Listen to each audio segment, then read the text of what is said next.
قرآن المجید فرقان الحبیب میں ارشاد فرماتا ہے انما یخشی اللہ من عبادہ العلماء۔ اللہ کے نبی علیہ السلام ارشاد فرماتے ہیں علماء امتی کا انبیاء بنی اسرائیل۔ دوسری جگہ اللہ کے نبی علیہ السلام ارشاد فرماتے ہیں خیرکم من تعلم القرآن وعلمہ۔ میری گفتگو سماعت کرنے سے پہلے آپ کا یہ جاننا بے حد ضروری ہے کہ میں کس ٹاپک پر، کس موضوع پر، کس عنوان پر بات کر رہا ہوں۔ میں جس ٹاپک پر بات کر رہا ہوں وہ ہے ایجوکیشن، وہ ہے تعلیم، وہ ہے علم، اور اس کے جو سپاہی ہیں ان کا نام ہے علماء کرام۔ اسی پر انشاءاللہ میری آج کی گفتگو ہے، اور اسی ضمن میں جو آپ کا ارادہ ہے انشاءاللہ میں وہ پیغام آپ کو دے دوں گا۔ حضرات محترم، آپ اگر غور کریں گے تو آپ کو پتہ چلے گا کہ اس وقت فی الوقت پوری دنیا کے اندر ایک سے بڑھ کر ایک پیسے والا مسلمانوں میں نظر آتا ہے، ایک سے بڑھ کر ایک مالدار مسلمانوں میں موجود ہے۔ اب اگر آپ پوری دنیا کا نظارہ کریں گے تو آپ کو پتہ چلے گا شہرت مسلمانوں کے قدموں کی دھول ہے، عزت مسلمانوں کی جیب میں ہے، مسلمانوں کے پاس بڑی بڑی بلڈنگیں ہیں، سب کچھ ہے، مگر جس چیز کی سب سے بڑی کمی ہے وہ کمی ہے علم کی، وہ کمی ہے تعلیم کی۔ آج پوری قوم مسلم کو جب غیر لوگ یاد کرتے ہیں تو جانتے ہیں، آپ کو معلوم ہوگا جو لوگ سوشل میڈیا سے ایکٹیو ہیں ان کو معلوم ہوگا، جو جڑے رہتے ہیں کہ آج مسلمانوں کو پنچر والا کہا جاتا ہے۔ کیا وجہ ہے؟ ہماری غلطیاں ہیں کہ آج پوری دنیا تعلیم حاصل کر رہی ہے مگر ہم اور آپ اپنے بچوں کو تعلیم نہیں دلاتے۔ وجہ کیا ہے؟ چھوٹا سا بچہ ہوتا ہے، 10-12 سال کا بچہ ہوتا ہے تو ہم بچوں کی پڑھائی یہ کہہ کر کے چھڑا دیتے ہیں کہ بیٹا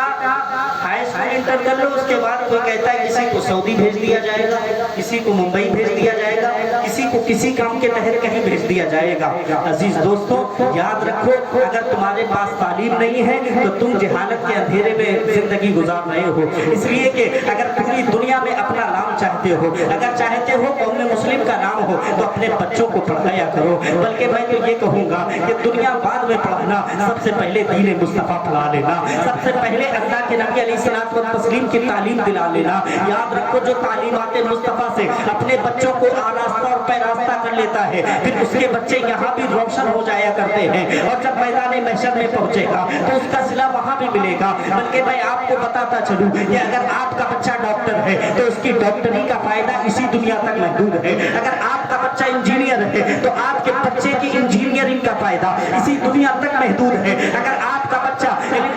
الیکٹرانک ہے یا کوئی بھی مان لیجیے کسی چیز میں بھی مہارت حاصل کرتا ہے تو یاد رکھیے دنیا کی بڑی سے بڑی ڈگری ہو، افسر ہو، جنرل ہو، کرنل ہو، کوئی ہو، اس کی ڈگری اسی دنیا تک محدود ہے، اسی زمین تک محدود ہے۔ مگر قربان جاؤ حفاظ کرام کی زندگی پر، قربان جاؤ ان علماء پر، قربان جاؤ ان بچوں پر جو دین مصطفیٰ سیکھ رہے ہیں، ان کے بارے میں آتا ہے کہ ان کی ڈگریاں یہاں بھی کام آ رہی ہیں، میدان محشر میں بھی کام آئیں گی، قبر میں بھی کام آئیں گی۔ ہمیں ایسے کوئی بھی افسر مرے، کوئی بھی جنرل مرے، کوئی بھی ڈاکٹر مرے، کوئی بھی انجینئر مرے تو یاد رکھو آپ کو پتا ہونا چاہیے جب مر کر کے اپنی قبر میں جائے گا تو اس کی ڈاکٹری کام نہیں آئے گی، مگر ایک بچہ جو حافظ قرآن ہے جب اپنی قبر میں جائے گا تو اس کی قبر نور سے منور ہو جائے گی۔ جب میدان محشر میں پہنچے گا تو صرف وہی نہیں بلکہ اس کے والدین کو، ان کے ماں باپ کو ایک ایسا نورانی تاج پہنایا جائے گا جس تاج کی روشنی سورج سے بھی زیادہ ہوگی، چاند سے بھی زیادہ ہوگی، ستارے سے بھی زیادہ ہوگی۔ پتا کیا چلا کہ اپنے بچوں کو تعلیمات مصطفیٰ سے آراستہ کر لو، اگر تعلیم دلا لیا ہے تو پھر دنیا تمہارا نام لیتی پھرے گی، اور صرف دنیا ہی رہی بلکہ میدان محشر میں جب نفسا نفسی کا عالم ہوگا، بھائی بھائی سے کترائے گا، دوست دوست سے دور بھاگے گا، بہن بیٹی ایک دوسرے سے دور بھاگ رہی ہوگی، ایسے ماحول میں اس حافظ قرآن کو، اس کے والدین کو جو عزتیں ملیں گی دنیا دیکھ کر کے یہ کہے گی کہ کاش ہم نے اپنے بچوں کو حافظ قرآن بنایا۔ اپنے بچوں کو علم مصطفیٰ سکھاؤ، اور یہ علم مصطفیٰ کہاں سے ملے گا؟ اپنے بچوں کو دور بھیجنے کی ضرورت نہیں ہے. آپ کی گاؤں میں ایک مسجد ہے, اس مسجد میں ایک اچھا سا امام آپ رکھیں, اور اس کے بعد جب وہ امام رہے گا تو آپ اپنے بچے کو اس امام کے سپرد کر دیں, پھر وہ آپ کے بچے کو تعلیم دے گا. ہمارے یہاں ماجرا کیا ہے؟ ہمارے یہاں معاملہ یہ ہوتا ہے کہ جب بچہ اسکول میں جایا کرتا ہے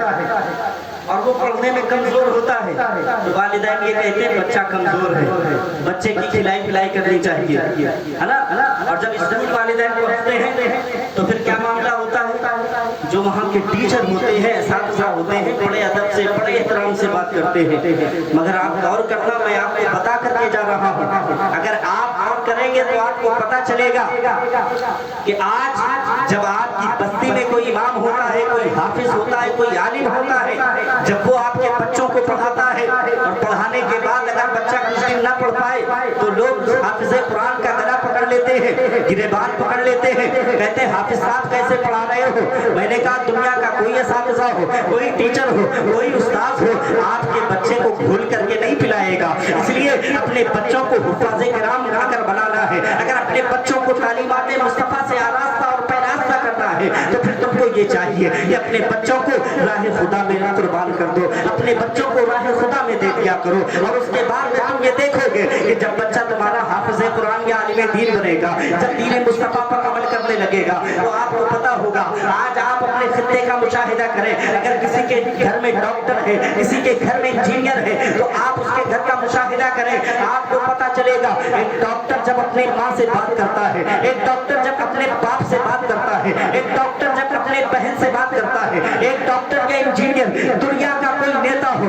جب اپنے گھر والوں سے بات کرتا ہے, اکڑ کر کے بات کرتا ہے, جب وہ اپنے پیرنٹ سے بات کرتا ہے تو بدتمیزی سے بات کرتا ہے, گھر والے ڈر ڈر کر کے بات کرتے ہیں کہیں ڈاکٹر صاحب ناراض نہ ہو جائیں. مگر خوبصورتی اسلام کی دیکھو, اسلام کی خوبصورتی دیکھو, اسلام کا نظام دیکھو, جو اسلام پر عمل کر لیتا ہے وہ چمکدار ہو جایا کرتا ہے. اللہ اکبر. جب ایک چھوٹا سا بچہ علم دین سیکھنے کے لیے مدرسے میں داخلہ کرایا جاتا ہے, مدرسے میں داخلہ کرانے کے بعد میں جب وہ مدرسے میں تعلیم حاصل کرنے لگتا ہے, جب وہ چھٹیوں میں گھر آتا ہے تو کبھی اس بچے کو دیکھنا اللہ اکبر جب اپنے والدین سے بات کرتا ہے, محبتوں سے بات کرتا ہے, محبتوں کے بھرے لہجے سے بات کرتا ہے, وہ یہ بتاتا ہے کہ جو تعلیم مصطفیٰ نے دے دی ہے وہ تعلیم دنیا کی ساری تعلیمات سے بہتر اور سب سے اعلیٰ اور سب سے افضل ہے. جو تعلیم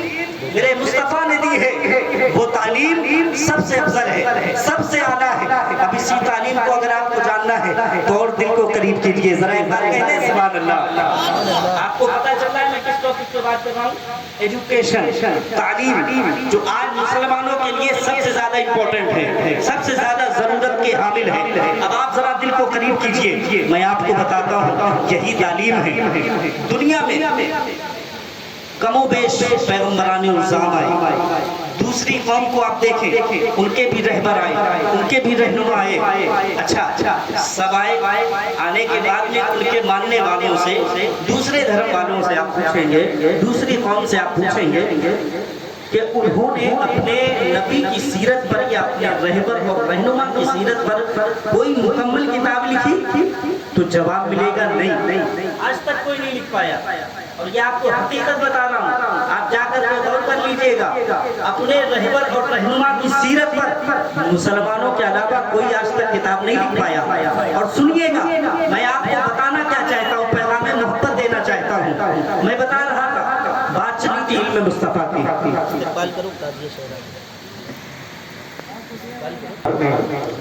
وہ مسلک اعلیٰ حضرت کی خدمت کرنے والی بے باک شخصیت اس وقت آپ کے ممبر پر رونق افروز ہے, جلوہ فرما ہے. میں آپ لوگوں کی طرف سے حضرت کا تہہ دل سے استقبال کرتا ہوں. اب آپ محبتوں کے ساتھ بیٹھ جائیں, جس مہمان کو آنا تھا وہ آ چکے ہیں, کہہ دیں سبحان اللہ. اب انشاءاللہ حضرت کا بیان ہم سب سنیں گے, لیکن اگر میں کچھ پیغام دے رہا تھا ایجوکیشن کے تعلق سے, تعلیم کے تعلق سے, میں بہت ضروری آپ سے باتیں کر رہا ہوں. ملاحظہ فرمائیے, ذرا ایک بار چل کر سارا مجمع کہہ دیں سبحان اللہ, ذرا ایک بار اور مچل کر کہہ دیں سبحان اللہ. دیکھیں بات چلی تھی تعلیم کی, تعلیمات مصطفیٰ, سبحان اللہ، وہ تعلیم جس تعلیم کو حاصل کر کے دنیا والے آج سائنس بھی بلکہ یوں کہہ لیجیے پوری دنیا اگر کسی تعلیم کی محتاج ہے تو وہ تعلیمات مصطفیٰ ہے۔ تعلیمات مصطفیٰ کی پوری دنیا محتاج ہے۔ اب آپ دیکھیے کسی سے پوچھئے تو جواب ملے گا کہ کسی نے سیرت نہیں لکھی، مگر قربان جائیے اب نبی پاک صاحب الاولاد کی امت کے علماء پر کہ جنہوں نے اپنی زندگی میں پوری زندگی میں نبی پاک علیہ السلام کی سیرت پر بے شمار کتابیں لکھ ڈالی۔ اتنا ہی نہیں، مسجد سے لے کر کے میدان سیاست تک، مدرسے سے لے کر کے عدالت تک، اور یہاں تک کہ لے کر کے حضور صلی اللہ علیہ وسلم کے سر مبارک سے لے کر پیر مبارک تک پورے جسم پر، بلکہ یوں کہہ لیجئے نبی کی سیرت پر، نبی کی مقدس اور بے داغ زندگی کے ہر ایک پہلو پر تحقیق و ریسرچ کے دریا بہا دیے۔ نہ جانے کتنی کتابیں لکھ ڈالی۔ آج بھی دنیا والے ان کتابوں کو پڑھ رہے ہیں۔ کیمبرج اور آکسفورڈ جیسی یونیورسٹیوں میں وہ تمام کتابیں داخل نصاب ہیں۔ اب آپ کو میں بتاتا چلتا ہوں، یہ امت کے علماء ہیں جنہوں نے اتنا کام کیا ہے، کسی کے اندر یہ ہمت نہیں تھی کہ کوئی اپنے نبی کی سیرت پر مکمل کوئی کتاب لکھ سکے۔ یہ امت مصطفیٰ کے علماء ہیں جنہوں نے پوری زندگی میں اللہ اکبر بے شمار کتابیں لکھ ڈالی اور دنیا کو یہ پیغام دیا کہ میاں نہ میرے مصطفیٰ کا کوئی جواب ہے، نہ مصطفیٰ جس دین کو لے کر کے آئے ہیں نہ اس دین کا کوئی جواب ہے، ہمیں جو جو اس دین پر چلتا ہے وہ بھی لاجواب ہوتا نظر آتا ہے۔ سبحان اللہ سبحان اللہ۔ یہ ہے تعلیمات مصطفیٰ۔ اب آؤ اسی تعلیم کے معیار کو جانے، جو اس تعلیم کو حاصل کر لیتا ہے اس کا مقام کیا ہوتا ہے۔ اب آپ جانیں گے ایک امام گزرے ہیں، امام شاذلی رحمۃ اللہ علیہ، کیا نام تھا؟ امام شاذلی رحمۃ اللہ علیہ۔ انہوں نے اپنی کتاب میں واقعہ نقل فرمایا، فرماتے ہیں کہ مسجد اقصیٰ کے صحن میں نبی پاک صاحب الاولاد علیہ السلام ایک نورانی تخت پر جلوہ فرماتے، کہہ دیں سبحان اللہ۔ حضرت آدم کا عیسیٰ جتنے بھی پیغمبران اعظم اس دنیا فانی میں تشریف لائے وہ سبھی کے سبھی وہاں پر جلوہ فرما ہیں۔ ان سبھی انبیاء کے بیچ میں میرے آقا نورانی تخت پر بیٹھے ہوئے تھے۔ میرا دل جب امام شاذلی کا یہ قول میں نے پڑھا، میرا دل یہ پکار کر کہتا ہے جس طریقے سے تمام رعایا کے بیچ میں بادشاہ بیٹھا ہوا کرتا ہے، میرے آقا اسی طریقے سے جلوہ فرما ہے۔ تمام رعایا بیٹھی ہے اور اس کے بعد میں میرے آقا نورانی تخت پر جلوہ فرما ہے۔ اتنے میں حضرت موسیٰ علیہ السلام کھڑے ہو گئے، کھڑے ہو کر کے اللہ کے نبی علیہ السلام کی بارگاہ میں عریضہ پیش کیا، یا رسول اللہ علیہ الصلوۃ والتسلیم، آپ کا ایک قول ہے، آپ کی ایک حدیث مبارکہ ہے، آپ ارشاد فرماتے ہیں، یعنی نبی نے ارشاد فرمایا علماء امتی کا انبیاء بنی اسرائیل، میری امت کے علماء بنی اسرائیل کے نبیوں کی طرح ہیں۔ حضرت موسیٰ کون؟ حضرت موسیٰ اللہ کے نبی علیہ السلام کی بارگاہ میں عریضہ پیش کر رہے ہیں، سبھی انبیاء بیٹھے ہیں، تمام کے تمام نبی بیٹھے ہیں، سبھی پیغمبران کرام کی جلوہ فرمائی ہے، سبھی بیٹھے ہوئے ہیں، اور اس کے بعد میں آپ عرض کرتے ہیں یا رسول اللہ صلی اللہ علیہ وسلم، آپ نے ارشاد فرمایا کہ میری امت کے علماء بنی اسرائیل کے نبیوں کی طرح ہیں، یا رسول اللہ ان میں سے کوئی ایک تو ہمیں دکھائیے، کہہ دیں سبحان اللہ۔ کیا فرمایا؟ یا رسول اللہ آپ کا قول ہے کہ میری امت کے علماء بنی اسرائیل کے نبیوں کی طرح ہے، یا رسول اللہ کوئی ایک تو ہمیں ایسا دکھائیے جو نبیوں کی طرح ہو۔ اتنا کہنا تھا، اللہ اکبر، میرے آقا علیہ السلام نے حضرت امام غزالی کی طرف اشارہ فرمایا ہے، فرماتے ان میں سے ایک یہ ہے۔ اتنا کہنا تھا، حضرت موسیٰ علیہ السلام حضرت امام غزالی کی طرف مخاطب ہوئے اور فرمانے لگے کہ امام غزالی سے فرمایا، ایک سوال کیا، سوال ایک تھا، آپ مجھ سے ایک سوال کریں تو ظاہر سی بات ہے جواب میں ایک دوں گا، اگر حضرت کی بارگاہ میں کوئی ایک سوال لے کر کے آئے تو آپ کو معلوم ہونا چاہیے جواب ایک ہی ہوتا ہے، مگر سوال ایک کیا موسیٰ علیہ السلام نے امام غزالی سے، مگر جوابات 10 عطا کیے، کہتے ہیں سبحان اللہ۔ سوال ایک تھا مگر جواب 10 دے دیے۔ جب 10 جواب دیے ہیں تو امام غزالی سے حضرت موسیٰ نے فرمایا کہ اے غزالی، میں نے سوال ایک کیا تھا، جواب 10 ہیں، سوال کے مطابق سوال کے موافق جواب ہونا چاہیے، مگر آپ میں نے ایک سوال کیا آپ نے 10 جواب دیے ایسا کیوں کیا اتنا کہنا تھا حضرت امام غزالی تڑپ جاتے ہیں عرض کرتے ہیں اللہ کے نبی یہی اعتراض تو آپ پر واجد ہوتا ہے یہی سوال تو آپ پر واجد ہوتا ہے کہا موسیٰ علیہ السلام نے فرمایا کہ کون سا سوال ہے فرمایا کہ جب پروردگار عالم نے آپ سے پوچھا تھا ما تلک بیمینک یا موسیٰ اے موسیٰ تیرے ہاتھ میں کیا ہے تو آپ کو فرمانا چاہیے یہ عصا یہ میرا عصا ہے لیکن آپ نے بڑا لمبا چوڑا جواب دیا تھا آپ نے فرمایا تھا اتوکئ وارش یہاں تک کہ آخر آیت تک الى آخری ہی آپ نے ارشاد فرمایا تھا کہ میرا یہ عصا ہے جس کے ذریعے سے میں پتھروں پر مارتا ہوں تو پتھروں سے پانی کا چشمہ جاری ہو جاتا ہے جس سے میں بکریاں چراتا ہوں جس سے میں پتوں کو توڑتا ہوں اتنا لمبا جواب دینے کی کیا ضرورت تھی اتنا لمبا جواب دینے کی کیا حاجت تھی